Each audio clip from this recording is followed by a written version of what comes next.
Boa noite a todos. Estamos aqui em mais uma oportunidade na nossa reflexão com Emmanuel. Que a paz de Jesus esteja com todos nós. Boa noite, Duda. Boa noite, André. Boa noite a todos. Sejam todos muito bem-vindos a esse momento que o Centro Espírita Luiz Gonzaga de Luminares proporciona a todos nós. Que a paz de Jesus esteja presente no lar de cada um de vocês, que ele esteja aqui iluminando o nosso encontro de hoje. E o tema que Emmanuel escolhe para esse capítulo de número 137 se chama O Banquete dos Publicanos.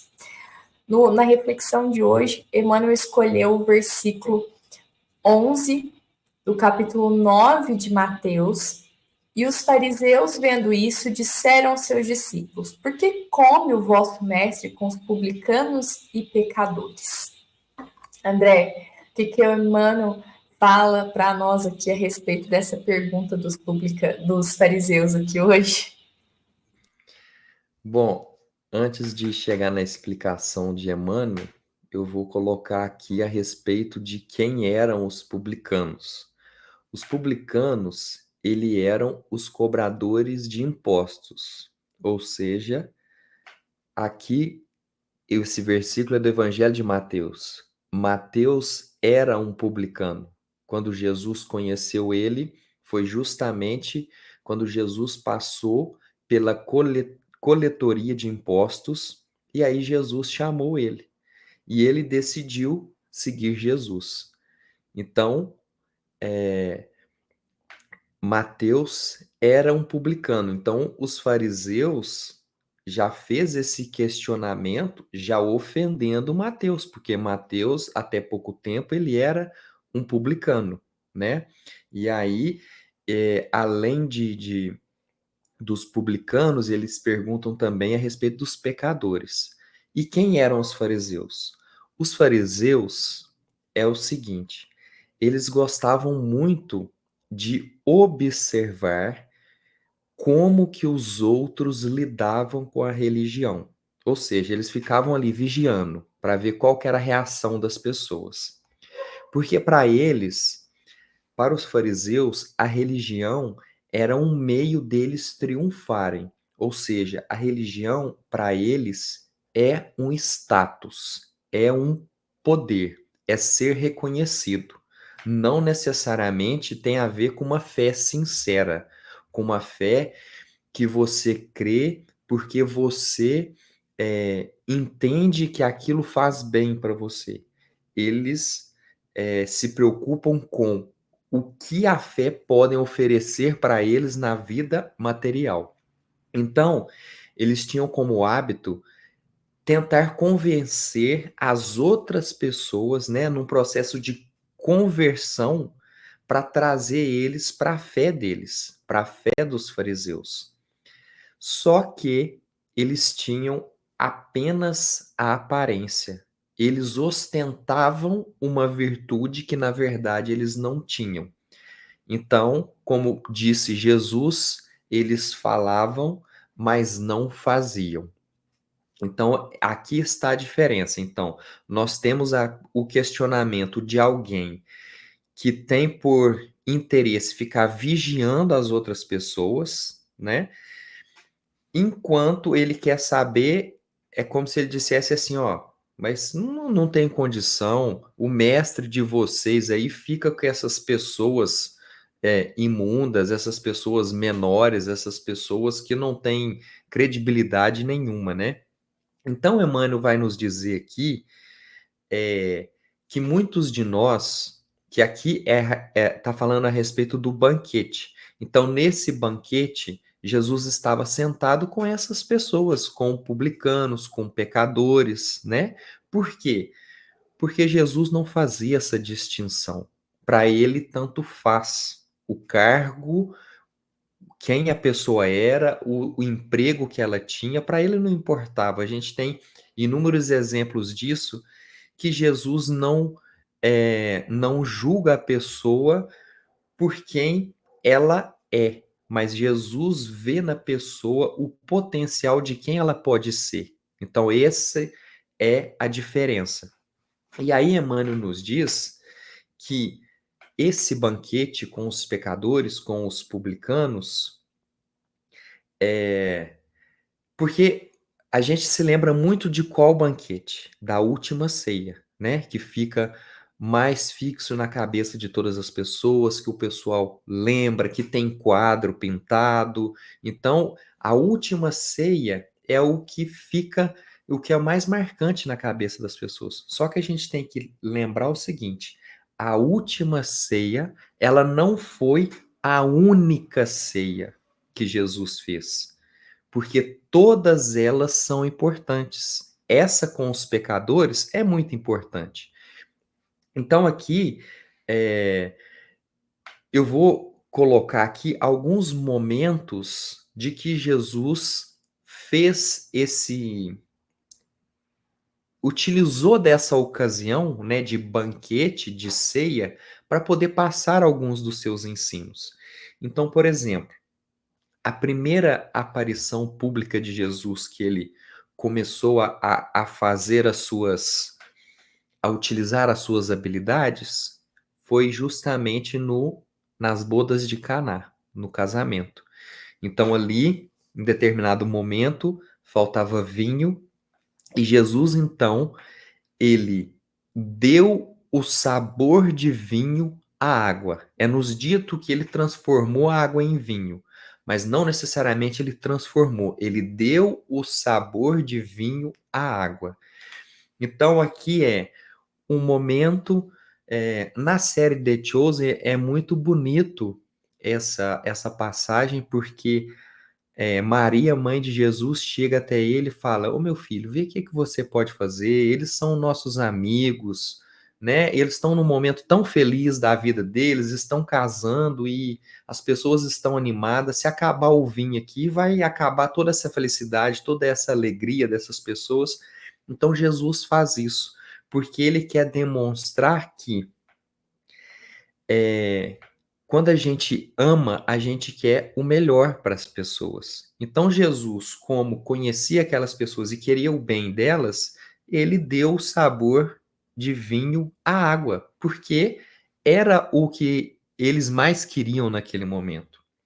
Tem também a parábola do grande banquete, né? Que é aquela que vai chamando os convidados e um fala que não pode ir, o outro que porque tem uma atividade, está ocupado, o outro não quer, enfim, também tem esse. Nós temos também a, a passagem da multiplicação de 5 pães e 2 peixes, que foi capaz de alimentar 5.000 pessoas. E também nós podemos lembrar o seguinte, que Jesus, no poço de Jacó, encontra uma mulher samaritana que ali estava buscando água. E aí Jesus tem um diálogo com ela, Jesus pede para ela água, porque ele estava com sede, e aí ela se espanta, porque como que um homem que não era samaritano vai conversar com uma mulher samaritana, né? Então, e aí Jesus diz para ela que aquela água, se ele tomasse aquela água que ela ofereceria para ele, que ia matar a sede dele naquele momento, mas depois ele sentiria sede novamente. Mas ele diz para ela: Mas a água que eu tenho para te oferecer é uma água viva, e dessa água você não sentirá sede jamais. Então, o que que todo essas passagens de banquete, de ceia, de água, tudo isso é Jesus demonstrando para todos nós que ele veio para nos fornecer o alimento, mas não o alimento material. Jesus veio trazer o alimento para a nossa alma, o alimento espiritual. Esse foi o objetivo com que ele veio. Então, Emmanuel diz assim: que todas essas ocasiões demonstram que o Senhor abraça a todos os que desejem a excelência de sua alimentação espiritual nos trabalhos de sua vinha, e que não só nas ocasiões de fé permanece presente entre os que o amam, em qualquer tempo e situação, está pronto a atender às almas que o buscam. Então, quando tivermos fome, tivermos sede de consolo, de amparo, é só recorrermos a Jesus, que ele sempre estará disposto para nos atender, para nos ajudar. E aí, na história de hoje, eu quero trazer uma passagem que é justamente isso, de que quando você necessita, Jesus chega para te atender, para te saciar. Então, 3 dias após a crucificação de Jesus, 2 discípulos caminhavam rumo a Emaús. Um se chamava Cleofas. E aí eles estavam caminhando em direção a Emaús, e no meio do caminho surge um homem. E esse homem começa a caminhar junto com eles, e ele fala assim: "Do que vocês estão falando aí?" Os dois falam assim: "Uai, mas da onde que você veio? Você não está sabendo do que aconteceu ultimamente? Que tem 3 dias que crucificaram Jesus, Nazaré", e vai falando tudo aquilo para ele, o que aconteceu, vai relembrando. E aí ele vai ouvindo, aquele homem vai ouvindo. Em um determinado momento, esse homem diz assim para eles: "Mas espera aí, mas isso aí não estava escrito já nas escrituras? Moisés já não tinha falado isso? Todos os outros profetas, Isaías, isso já não estava escrito que ia acontecer? Então por que vocês estão tão assim afoitos, espantados com tudo isso?" E aí começa a anoitecer. Então esse viajante meio que faz se despedindo dos dois para poder seguir um outro caminho. E aí os 2 discípulos falam assim para ele: "Não, tá ficando tarde, tá escurecendo. Fica com a gente, vamos parar aqui numa hospedaria, a gente fica aqui e depois amanhã a gente continua seguindo o caminho." E aí eles então chegam nessa hospedaria, e na hora que eles vão comer, esse viajante, ele pega os pães, parte o pão e oferece para esses 2 discípulos. Quando ele entrega os pães, quando ele faz aquele gesto, porque isso era um gesto característico de Jesus. Jesus sempre fazia isso. Jesus pegava o alimento, repartia e entregava para os discípulos, para os apóstolos, para as pessoas. E aí, naquele momento, eles observaram aquele gesto, olharam nas mãos de Jesus e viram as chagas. E aí eles reconheceram que era Jesus. Então, essa passagem aqui, a caminho de Emaús, ela nos diz o seguinte: esses 2 discípulos, eles estavam cabisbaixos, eles estavam querendo ver Jesus, porque Jesus tinha falado que no terceiro dia iria aparecer. E aí, eles estavam com aquela expectativa de que Jesus apareceria para eles, mas estavam também desanimados, porque o terceiro dia já estava chegando no fim, já estava escurecendo e nada de Jesus aparecer, então eles estavam assim: "Ah, eu acho que não vai acontecer, isso não vai ser possível." E Jesus estava ali com eles. Só que eles não erguiam a cabeça para poder enxergar Jesus, não tiveram essa percepção naquele momento. Então, muitas vezes, a gente está como esses 2 discípulos. A gente está querendo ajuda, está querendo o auxílio de Jesus, só que a gente não levanta a cabeça para poder olhar. A gente não consegue ter olhos para ver, para enxergar a ajuda de Deus se aproximando de nós. E aí, quando a gente consegue levantar a cabeça, respirar um pouco, observar, a gente vê que a ajuda nos chegou. Então, essa passagem de hoje a respeito desse banquete é: quando estivermos necessitados, famintos do amparo de Deus, é só observarmos que ele virá até nós. Duda, qual que é o trecho que você selecionou para nós hoje? Do André, peguei o trecho que Emmanuel diz assim para nós: o banquete dos pecadores foi oferecido antes das ceias aos discípulos. E não nos esqueçamos de que a mesa divina prossegue em sublime serviço. Resta aos convidados o aproveitamento da concessão. Ou seja, esse banquete, como o André citou, né, muitas das vezes aqui onde Jesus estava ali partilhando, né, do alimento ali, material com todos que estavam à sua volta.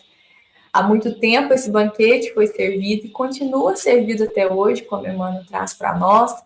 O que nos resta agora, né, é se juntar a essa mesa. O convite está diariamente aberto a todos nós, né? Sentar nessa mesa e alimentar o nosso espírito, né? Como o André trouxe, foi o que Jesus veio fazer por nós, né? É alimentar o nosso espírito. E como Jesus respondeu a essa pergunta que os fariseus fizeram, ele diz, né?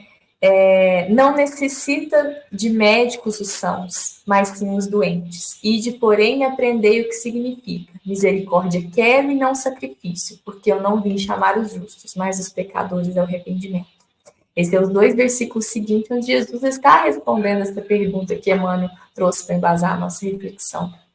Ou seja, sempre foi o plano atender aos doentes, aos pecadores. O plano era estar no meio dos publicanos e dos pecadores. E assim, nós aqui ainda estamos nessas condições, né, de pecadores, Jesus ainda está conosco, porque o plano foi traçado lá atrás, mas ele segue presente e vivo até hoje, como Emmanuel trouxe, a mesa ainda está posta.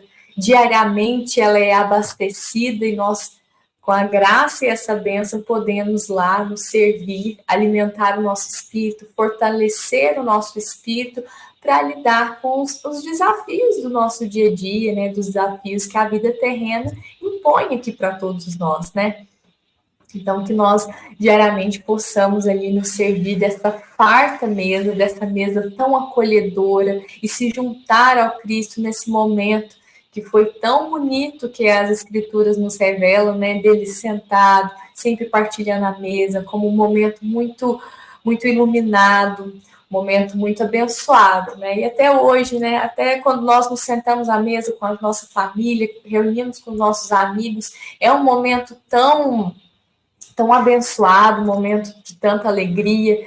Então, a mesa realmente é um momento, um local ali de muita cura, de muito acolhimento, porque acho que, pensando, né, o mestre já trouxe essa imagem ali na nossa mente, né? Acho que a gente já tem isso ali guardado no fundo do nosso coração, por isso que eu acho que é tão acolhedor essa reunião, essa partilha.